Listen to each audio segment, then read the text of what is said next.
So, ప్రముఖ Telugu anchor మృతి, తీవ్ర దుఃఖంలో కుటుంబం. ఈ విషయాలన్నీ తెలియాలంటే గనక వీడియో మీరు కంప్లీట్ చూడండి. అప్పుడే మీకు కంప్లీట్ ఇన్ఫర్మేషన్ ఏంటో అర్థమవుతుంది.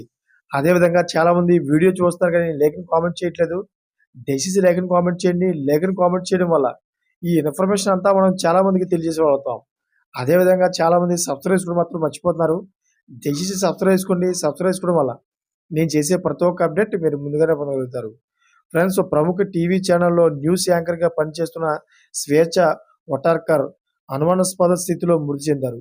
అయితే ఆర్టీసీ క్రాస్ రోడ్డు జవహర్ నగర్‌లోని శాలం లత నిలయంలోని పెంట్ హౌస్‌లో నివాసం ఉంటున్న స్వేచ్ఛ చనిపోయారంటూ పోలీసులకు శుక్రవారం రాత్రి 9:20 సమయంలో సమాచారం అందింది. అయితే ఈ మేరకు అక్కడికి వెళ్లి చూడగా స్వేచ్ఛ ఫ్యాన్‌కు వేలాడుతూ కనిపించారని పోలీసులు తెలిపారు. అయితే రాత్రి 8:30 సమయంలో ఆమె చనిపోయి ఉంటారని ప్రాథమికంగా అంచనా వేశారు. అయితే ఆమె మృతదేహాన్ని పోస్ట్‌మార్టం నిమిత్తం గాంధీ ఆసుపత్రికి తరలించారు. గతంలో తన తల్లిదండ్రులు శ్రీదేవి శంకర్‌తో కలిసి పార్సీగుట్టలోని వైఎస్ఆర్ పార్కు సమీపంలో నివాసం ఉంటున్న స్వేచ్ఛ గత 4 ఏళ్లుగా కూతురుతో కలిసి వేరుగా ఉంటున్నారు.